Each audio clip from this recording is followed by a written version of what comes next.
తోటకూర తాలింపు అండి, చాలా సింపుల్గా చేసుకోవచ్చు. కొద్దిగా వెల్లుల్లిపాయ అండి, కొద్దిగా శనగపప్పు, కొద్దిగా మినపప్పు, కొద్దిగా జీలకర్ర,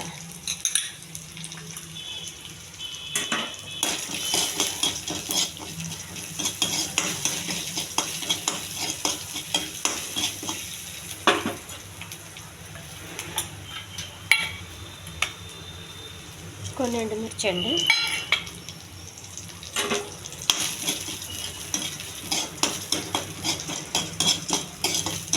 ఇవి కొంచెం దోరగా వేగాలండి. దోరగా వేగిన తర్వాత మనం తోటకూర వేసుకోవాలి. వాటర్ పోయొద్దండి తోటకూరలో.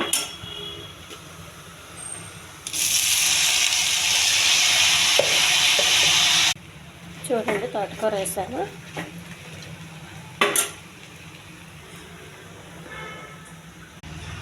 చూడండి, తోటకూరలో వాటర్ వేయలేదు. మనం వేయకపోయినా వాటర్ అలా వస్తుందండి. కొద్దిగా ఉప్పు వేద్దామండి. తోటకూరలో పెద్ద ఉప్పు ఉండదు, పాలకూరలో ఎక్కువ ఉప్పు ఉంటుంది కాబట్టి వేయకూడదు. కొద్ది కొబ్బరి పొడి వేద్దాము టేస్ట్ కోసం.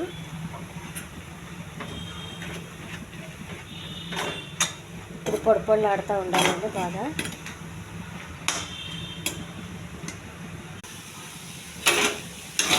తోటకూర తాలింపు అండి. మీ ఛానల్ నచ్చితే సబ్స్క్రైబ్ చేయండి, షేర్ చేయండి, లైక్ చేయండి. తోటకూర తాలింపు రెడీ అయిందండి. ఇది చాలా రుచిగా ఉంటుందండి అన్నంలో వేసి తింటే.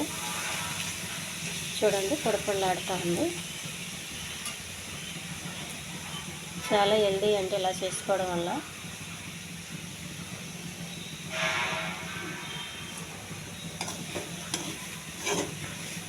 మనం తోటకూర పప్పులో కన్నా ఇలాగైతేనే బాగుంటుందండి రుచిగా. ఎక్కువ ఆకుకూర మన బాడీకి వెళ్తుంది, విటమిన్లు బాగా అందుతాయి.